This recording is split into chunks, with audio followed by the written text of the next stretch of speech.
नमस्कार दोस्तों, स्वागत है आपका फार्मर ऑक्स के यूट्यूब एजुकेशन चैनल में। आज के वीडियो लेक्चर में हम डिटेल में स्टडी करेंगे कि पेशाब के थैली के अंदर जब सूजन आ जाती है तो कैसे हम उसका इलाज कर सकते हैं, कौन सी दवाई है यह प्रॉब्लम को सॉल्व करने के लिए यूज़ की जाती है, तो कैसे हम उसका प्रॉपर प्रिस्क्रिप्शन लिख सकते हैं।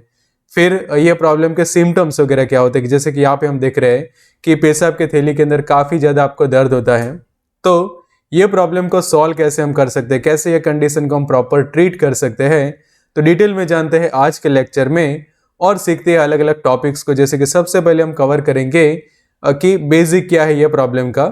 सेकंड हम समझेंगे कि सिम्टम्स वगैरह क्या डेवलप होते हैं, कोजेज यानी कि रीजंस वगैरह क्या है, डायग्नोसिस कैसे हो सकता है, ट्रीटमेंट के क्या अलग अलग ऑप्शंस अवेलेबल है और कौन सी दवाइयाँ यूज होती है ये प्रॉब्लम को सॉल्व करने के लिए। तो डिटेल में सीखते हैं आज के लेक्चर में। तो ऐसे ही समझो कि आपको सीखना है बहुत सारी दवाइयों के बारे में, बीमारियों के बारे में, तो आप मेडिसिन कोर्स को ज्वाइन कर सकते हैं फार्मर ऑक्स के ऊपर। तो ये कोर्स को ज्वाइन करने के लिए आप हमें व्हाट्सएप कर सकते हैं या फिर हमारी मोबाइल एप्लीकेशन को आप डाउनलोड कर सकते हैं, लिंक आपको डिस्क्रिप्शन बॉक्स के अंदर मिल जाएगी।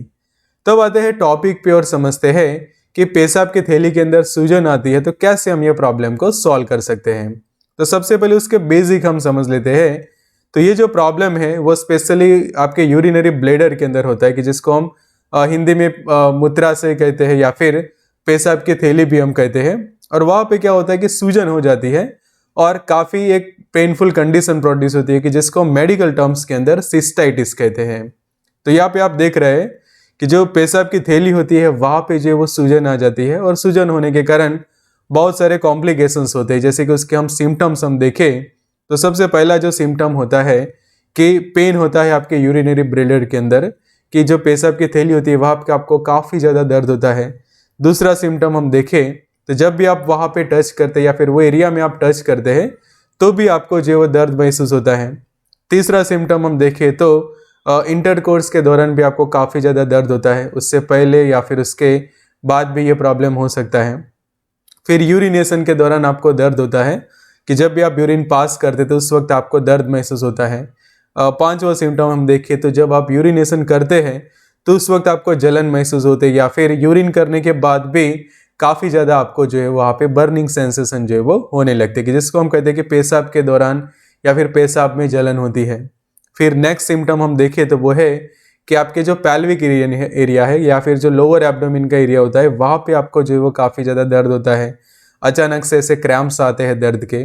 सातवां सिम्टम होता है कि ये जो प्रॉब्लम जब होती है तो उसके कारण पेशेंट की बॉडी के अंदर जो है थोड़ी वीकनेस आ जाती है, जिसके कारण वो कमजोरी, थकान जैसा महसूस करता है। आठवां सिम्टम देखें तो आपको नॉजिया, वॉमिटिंग जैसा फील होता है, जैसे कि आपका जी घबराता है, उल्टी हो जाएगी ऐसा आपको फील होता है। नेक्स्ट हम देखें तो जब आप यूरिन चेक करें तो यूरिन जो है कई बार डार्क कलर का देखने को मिलता है और उसकी जो है काफ़ी स्ट्रॉन्ग स्मेल आती है, ख़राब स्मेल आती है उसमें से। फिर जब आप उसका टेस्ट कराते हो तो टेस्ट के अंदर पता चलता है कि रेड ब्लड सेल जो वो डिटेक्ट होते हैं आपके यूरिन के अंदर। कि यहाँ पे जो आप डायग्राम के अंदर देख रहे हैं तो ये वाली साइड का जो यूरिन है वो नॉर्मल वाला यूरिन है, उसके कंपेयर में यहाँ पे आप देखो तो आरबीसी जो है वो उसके अंदर देखने को मिलते हैं जब आप टेस्ट कराते हैं। उसी तरह से नेक्स्ट यहाँ पे आप देखो तो पस में भी देखने को मिलता है कि ये वाला जो यूरिन है सैंपल वो नॉर्मल है, तो उसके कंपेयर में आप ये प्रॉब्लम में देखो तो यूरिन के अंदर जो वो पस आता है, और जब आप टेस्ट कराते हैं तो पस सेल जो है वो डिटेक्ट होते हैं आपके यूरिन टेस्ट के अंदर। नेक्स्ट आपको जो वो बार बार पेशाब करने जाना पड़ता है, कि मान लो कि आप अभी पेशाब करने गए तो उसके तुरंत 1 घंटे बाद या फिर आधे घंटे बाद वापस आपको पेशाब करने जाना पड़ता है। तो ये एक सिम्टम यहाँ पे डेवलप होता है। और कुछ लोगों के अंदर लो ग्रेड फीवर, यानी कि जो फीवर होता है, बॉडी टेम्परेचर बढ़ने लगता है और उसका टेम्परेचर खासकर आप चेक करो तो 37.5 डिग्री से लेकर 38.3 डिग्री जितना टेम्परेचर जो है वो दिखा सकता है। तो ये सब अलग अलग सिम्टम्स देखने को मिलते हैं ये प्रॉब्लम के अंदर। अब हमें जानना है कि ये प्रॉब्लम होता क्यों है, कि उसके रीज़न क्या है। तो सबसे पहला रीज़न ये होता है कि जो ग्रोथ होती है बैक्टीरिया की, उसके कारण ये प्रॉब्लम हो सकता है कि वो आपके यूरिनरी ट्रैक के अंदर एंटर होते हैं और सबसे पहले ब्लैडर के अंदर वहाँ पे वो अपनी ग्रोथ करते हैं, और जिसके कारण ये प्रॉब्लम होता है कि जिसको हम बैक्टीरियल इन्फेक्शन कहते हैं। और उसमें भी हम देखें तो सबसे ज़्यादा जो है वो जो ई कोलाई बैक्टीरिया होते हैं उनकी ग्रोथ सबसे ज़्यादा जो है वो देखने को मिलती है, कि जब आप टेस्ट वगैरह कराते हैं तो तब आपको ये बैक्टीरिया वहाँ पे डिटेक्ट होते हैं। नेक्स्ट हम देखें तो कोई पर्सनल हाइजीन आप अच्छे से मेंटेन नहीं करते तो भी ये प्रॉब्लम जो वो हो सकता है, मतलब कि यूरिनेशन करने के बाद आप अच्छे से वॉश नहीं करते आपका urinary area, as well as आप अच्छे से नहाते नहीं है, नहाते वक्त भी आपके ऑर्गन्स अच्छे से क्लीन नहीं करते, या फिर जो हम सिंपल हम कहते हैं आप अच्छे से साफ सफाई नहीं रखते अपने शरीर की, तो भी ये प्रॉब्लम जो है वो हो सकती है। तीसरा कि आपने पब्लिक टॉयलेट जो है वो यूज़ किया है और काफ़ी ज़्यादा बार आपको पब्लिक टॉयलेट यूज़ करना हुआ है, तो भी आपको ये सिस्टाइटिस का प्रॉब्लम जो है वो हो सकता है, कि जिसको हम ब्लेडर इन्फेक्शंस भी एक तरह से कह सकते हैं। फिर पास्ट में कोई यूरिनरी ट्रैक इन्फेक्शन की आपकी हिस्ट्री रही है तो भी आगे जाके जो वो ब्लेडर इन्फेक्शन या फिर जो हमने कहा कि पेशाब की थैली में सूजन हो जाती है, ये प्रॉब्लम हो सकता है। फिर कोई रेडिएशन थेरापी हुई है या फिर कोई रेडिएशन ट्रीटमेंट आपने ली है पेल्विक एरिया के अंदर, कि जैसे कि कोई डिटेक्शन के लिए टेस्ट किए गए हैं, जैसे कि MRI है, CT स्कैन, और वो काफ़ी ज़्यादा बार हुए हैं आपके, तो उसके कारण भी वहाँ पे जो है वो सूजन आ सकती है।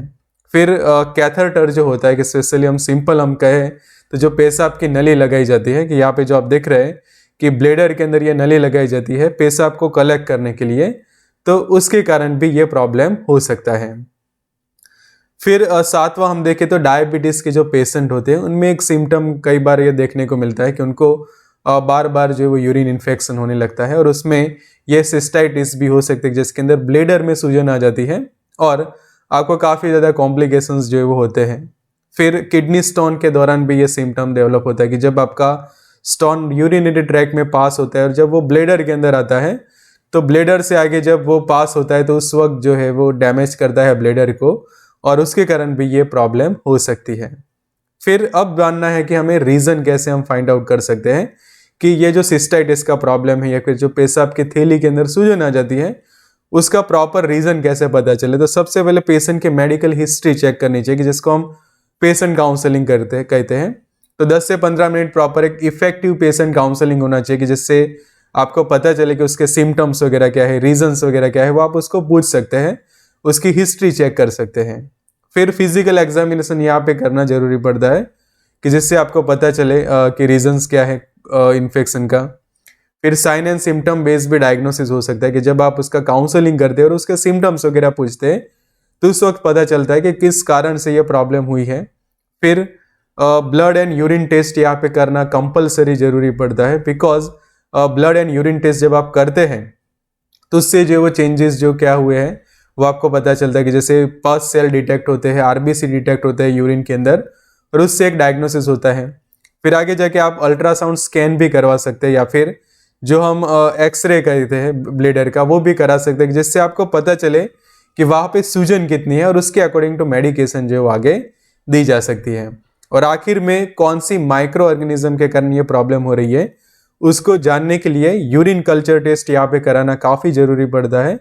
कि जिससे आपको एग्जैक्ट रीज़न पता चलता है कि कौन से माइक्रो ऑर्गेनिज्म के कारण, कौन से बैक्टीरिया के कारण, कौन सी फूग के कारण ये प्रॉब्लम हो रही है।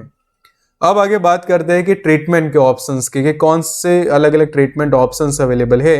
ये प्रॉब्लम को सॉल्व करने के लिए, और कैसे आप उसका एक प्रॉपर प्रिस्क्रिप्शन लिख सकते हैं। तो सबसे पहले यहाँ पे हम ये कहेंगे कि जब भी पेशेंट को ये प्रॉब्लम होता है तो ये एक एडवाइस रहेगी कि उसको एटलीस्ट 2 से 3 लीटर जितना पानी पीना चाहिए पर डे, कि जितना हो सके उतना वो पानी पिए। सेकंड हम सिम्टम यहाँ पे हम देखें प्रॉब्लम को सॉल्व करने के लिए जो ट्रीटमेंट के ऑप्शन, तो उसमें कोकोनट वाटर जो है वो लेना चाहिए पेशेंट को, कि हर दिन एक कोकोनट वाटर जो लेता है वो, तो भी ये प्रॉब्लम के अंदर काफ़ी ज़्यादा उसको राहत मिलेगी। तीसरा ऑप्शन यहाँ पे एक बनता है, वो है फ्रेश क्रैनबेरी का जो जूस होता है, या जिसको हम करौंदा कहते हैं हिंदी के अंदर, तो उसका जूस जो होता है वो पेशेंट ले सकता है, कि जिससे उसके सिम्टम्स के अंदर काफ़ी ज़्यादा जो है वो राहत मिलती है। फिर पर्सनल हाइजीन यहाँ पे रखना काफ़ी ज़रूरी है, कि जिसके लिए आप कोई भी एंटीसेप्टिक फ्लूइड यूज़ कर सकते हैं नहाते वक्त, और अफेक्टेड एरिया को अच्छे से आप वॉश कर सकते हैं, कि जिससे इन्फेक्शन और ज़्यादा ना फैले और एक पर्सनल हाइजीन भी आपके मेंटेन रहे। नेक्स्ट अब ऑप्शन से अलग अलग मेडिसिन का, कि जिसके अंदर एंटीबायोटिक सबसे ऊपर प्रायोरिटी में रहते हैं ये प्रॉब्लम को सॉल्व करने के लिए, तो उसको कैसे हम प्रिस्क्राइब कर सकते हैं तो वो हम जानते हैं अब डिटेल में। तो सबसे पहले यहाँ पे आपको अलग अलग ऑप्शंस अच्छे से सीख लेने हैं, और उसके बाद मेडिकेशन कैसे प्रिस्क्राइब की जाती है वो भी मैं आपको लास्ट में सिखाता हूँ। तो यहाँ पे अब ऑप्शन हम देखते तो सबसे पहला एंटीबायोटिक में जो ऑप्शन है वो है फ्लॉक्सासिन का, कि जिसके अंदर लीवोफ्लॉक्सासिन के जब 500 मिलीग्राम के जो टैबलेट्स आते हैं वो टैबलेट पेशेंट दिन में 1 या फिर दिन में 2 बार ले सकता है। अगर इससे ठीक नहीं होता तो दूसरा ऑप्शन हमारे पास बनता है कॉम्बिनेशन मेडिकेशन का, जिसके अंदर लीवोफ्लॉक्सासिन के साथ ऑर्निडाजोल जो है वो कॉम्बिनेशन में है, और ये जो टैबलेट एक ही बार लेनी होती है दिन में। हायर डोज में लेने से आपको कॉम्प्लिकेशंस हो सकते हैं, अलग अलग उसके साइड इफेक्ट्स। तीसरा कॉम्बिनेशन यहाँ पे एक यूज होता है ओफ्लॉक्सासिन एंड ऑर्निडाजोल का, कि इसका भी डोज सेम रहेगा कि एक टैबलेट जो है वो दिन में एक ही बार लेनी होती है। चौथा एक ऑप्शन है कॉम्बिनेशन का, वो है नॉरफ्लॉक्सासिन एंड ऑर्निडाजोल का ऑप्शन रहता है। तो ये सब फ्लोरोक्विनोलोन्स क्लास के एंटीबायोटिक है, कि ये एक आपकी फर्स्ट चॉइस रहती है कि जब किसी को यूरिन इन्फेक्शन होता है। फिर फॉस्फोमाइसिन का पाउडर यहाँ पे दिया जाता है पेशेंट को, कि ये एक सिंगल डोज थेरापी के तौर पे यूज किया जाता है, कि 3 ग्राम का ये जो सचेट आता है इसको आपको पानी के अंदर अच्छे से मिक्स करके जो वो पीना होता है, और एक ही बार जो उसको यूज करना होता है। नेक्स्ट ऑप्शन यहाँ पे हम देखें तो वो है क्लेवम 625 के टैबलेट का रहता है, कि जिसके अंदर मेडिकेशन रहती है एमोक्सिसिलिन एंड पोटेशियम क्लेवुलिनेट रहता है। तो ये जो टैबलेट है वो पेशेंट दिन में 2 बार या फिर 3 बार जो वो यूज कर सकते हैं। तो यहाँ पे ये है कि जब फ्लॉक्सासिन समझे कि असर नहीं कर रही है, उसका रेजिस्टेंस है, तो उनके लिए ये क्लेवम 625 का ऑप्शन रहता है ये प्रॉब्लम को सॉल्व करने के लिए। फिर इसी का इंजेक्शन या फिर आईवी थेरापी में भी अवेलेबल है, जैसे कि ऑगमेंटिन का जो इंजेक्शन है जिसके अंदर भी एमोक्सिसिलिन एंड पोटेशियम क्लेवुलिनेट है। तो इसका जो डोज रहता है आईवी के अंदर के 0.25 से लेकर 1 ग्राम जितना दिन में 3 बार जो है पेशेंट को लगाया जा सकता है हर 6 या 8 घंटे पे, और आईवी में लगाया जाता है प्रॉपर डाइल्यूट करके, किसी भी आईवी फ्लूइड के अंदर डाइल्यूट करके इसको जो है वो लगाया जा सकता है। नेक्स्ट ऑप्शन है कोट्राइमोक्साजोल के टैबलेट का। तो यहाँ पे कंफ्यूज नहीं होना है, क्लोट्राइमाजोल नहीं है, ये है कोट्राइमोक्साजोल, और ये डबल स्ट्रेंथ के टैबलेट है, तो ये एक ही बार लेने होते हैं दिन में, और ये भी एक अच्छा ऑप्शन रहता है यूटीआई और ये सिस्टाइटिस को ठीक करने के लिए। 9th ऑप्शन हम देखें तो वो है नाइट्रोफ्यूरोंटाइन का टैबलेट का। तो एक टैबलेट दिन में 2 बार या फिर 3 बार जो वो पेशेंट ले सकता है। नेक्स्ट ऑप्शन है वो है सेफालोस्पोरिन क्लास के एंटीबायोटिक्स के अंदर, कि जैसे सिफाड्रॉक्सिल के जो टैबलेट आते हैं, या फिर दूसरा ऑप्शन हम देखें तो सेफेक्सिम के टैबलेट के, जो एक टैबलेट दिन में एक ही बार या फिर दिन में 2 बार जो वो ले सकते हैं। नेक्स्ट सेप्ट्रिएक्सोन का इंजेक्शन के जो आईवी में हम देखें तो 1 या 2 ग्राम जितना आईवी या फिर इंट्रामस्कुलरली पेशेंट को दिया जा सकता है हर 6 या 8 घंटे पे। तो प्रॉपर ध्यान रखना है कि हाई डोज में ये डिलीवर ना हो, प्रॉपर उसके डोज के अकॉर्डिंग टू आईवी में जब दिया जाए तो डाइल्यूट किया जाता है, और आईएम में जो वो डायरेक्ट लगा सकते हैं। नेक्स्ट है लेक्टागार्ड के इंजेक्शन का, यहाँ पे एक अच्छा ऑप्शन बनता है। तो लेक्टागार्ड का हम देखें तो 1 से लेकर 3 ग्राम जितना डोज रहता है हर 12 घंटे पे, आईएम या फिर आईवी दोनों तरीके से ये यूज किया जा सकता है। पर आईवी में जब भी यूज हो तो तब ध्यान ये रखना है कि प्रॉपर उसको डाइल्यूट करना जरूरी बनता है। नेक्स्ट ऑप्शन हम देखें तो एंटीबायोटिक्स के बाद है वो है एंटी फंगल मेडिकेशन का, कि यहाँ पे एंटी फंगल भी कई बार देना जरूरी पड़ता है। तो फ्लूकोनाजोल की सिंगल डोज थेरेपी दी जा सकती है, जिसके अंदर 1 टैबलेट पर वीक का ये जो ट्रीटमेंट रहता है फ्लूकोनाजोल 150 मिलीग्राम के अंदर। तो ये एक ऑप्शन रहता है, और ये समझो कि सूट नहीं हो रही तो सेकंड इट्राकोनाजोल भी यूज की जा सकती है, कि जिसका डोज रहता है 1 कैप्सूल पर डे ली जाती है, और कोर्स ड्यूरेशन रहेगा 7 दिन का। नेक्स्ट है कि जो सिम्टम यहाँ पे एक डेवलप होता है कि पेशेंट को बार बार पेशाब करने के लिए जाना पड़ता है। तो ये प्रॉब्लम को सॉल्व करने के लिए यूरिकाइन के जिसको फ्लेवोक्सेट है उसके अंदर सॉल्ट कंटेंट ये प्रिस्क्राइब करना काफ़ी ज़रूरी बनता है। बिकॉज क्या होता है कि पेशेंट को बार बार पेशाब करने जाना पड़ता है और उसके कारण काफ़ी वो अनकंफर्टेबल फील करता है, तो उस वक्त ये मेडिकेशन उसको काफ़ी हेल्प करती है। तो ये 1 टैबलेट दिन में 2 बार या फिर 3 बार जो है वो ली जा सकती है। नेक्स्ट ऑप्शन है लूलिकोनाजोल के क्रीम का ऑप्शन बनता है, कि एक एंटी फंगल क्रीम है और ये भी वहाँ पे आप लगा सकते हैं अफेक्टेड एरिया के अंदर, कि जिससे ये सिम्टम्स में से आपको काफ़ी ज़्यादा रिलीफ मिले। और नेक्स्ट अब यहाँ पे हम देखिए तो ये कंपलसरी एक बनता है अल्कलाइजर के जो सॉल्यूशंस होते हैं, जैसे कि हम यहाँ पे एक मार्केटेड फॉर्मुलेशन देख रहे हैं अल्कासोल करके देख रहे हैं, कि जिसके डाइसोडियम हाइड्रोजन साइट्रेट का सॉल्यूशन रहता है। तो ये 5 ml जो है वो दिन में 2 बार या फिर दिन में 3 बार जो है वो पेशेंट ले सकता है। अगर इससे ठीक नहीं हो रहा तो एक और ऑप्शन बनता है, चरक फार्मा का एक है अल्क 5 सिरप करके आती है, तो ये भी पेशेंट ले सकता है कि अगर आपको अल्कासोल सूट नहीं होता। और इसके भी एक और ऑप्शन है, वो है हिमालय का रीनल का सिरप करके आता है। तो ये 3 में से कोई भी एक जो आप सिलेक्ट कर सकते हैं और ये 5 ml दिन में 2 या फिर 3 बार यूज की जा सकती है। अब क्रीम के ऑप्शन में हम देखें तो जो लुलिकोनाजोल का मैंने आपको एक ऑप्शन बताया, तो उसके ऑप्शन में ये वी जेल जो है वो काफ़ी अच्छी रह सकती है, बिकॉज इससे जो सिम्टम्स है कि समझे कि आपको बर्निंग वगैरह हो रही है, वहाँ पे जलन हो रही है और काफ़ी अनकंफर्टेबल फील हो रहा है, तो ये आप अप्लाई कर सकते हैं। और ये जो दिन में 2 या 3 बार जो पेशेंट लगा सकता है। फिर नेक्स्ट हम बात करें होम्योपैथिक ड्रॉप्स की, तो यहाँ पे एक मार्केटेड फॉर्मुलेशन देख रहे हैं आप कि SBL के ड्रॉप्स नंबर जो 3 आते हैं वो स्पेशली UTI के जो अलग अलग सिम्टम्स होते हैं उसको ठीक करने के लिए यूज़ किए जा सकते हैं। तो यहाँ पे जो हमारा प्रॉब्लम है उसको सॉल्व करने के लिए ड्रॉप्स यूज़ कर सकते हैं और 10 से जितने 15 ड्रॉप्स जो दिन में 3 बार पेशेंट ले सकता है। और ये ड्रॉप स्पेशली आपको पानी के अंदर डाइल्यूट करके लेना होता है कि 1 कप जितना पानी लेना होता है और उसके अंदर मिक्स करके ये ड्रॉप्स यूज़ कर सकते हैं। और अगर किडनी स्टोन के कारण ये प्रॉब्लम हो रही है तो उसके अंदर ये काफ़ी अच्छे ड्रॉप्स आते हैं, क्लियर स्टोन ड्रॉप्स करके SBL के, तो ये भी सेम तरीके से लेना होता है 10 से 15 ड्रॉप्स दिन में 3 बार 1 कप जितने पानी के अंदर। तो अब जान ले कि कैसे ये मेडिकेशंस प्रिस्क्राइब की जाती है। तो सबसे पहले क्या किया जाता है कि कोई भी एक एंटीबायोटिक दी जाती है, कि जैसे हमने अलग अलग ऑप्शंस देखे एंटीबायोटिक में, तो इसमें से कोई भी एक एंटीबायोटिक सिंगल या फिर कॉम्बिनेशन वाली प्रिस्क्राइब की जा सकती है। सेकंड, सिंगल डोज दिया जा सकता है एंटी फंगल का।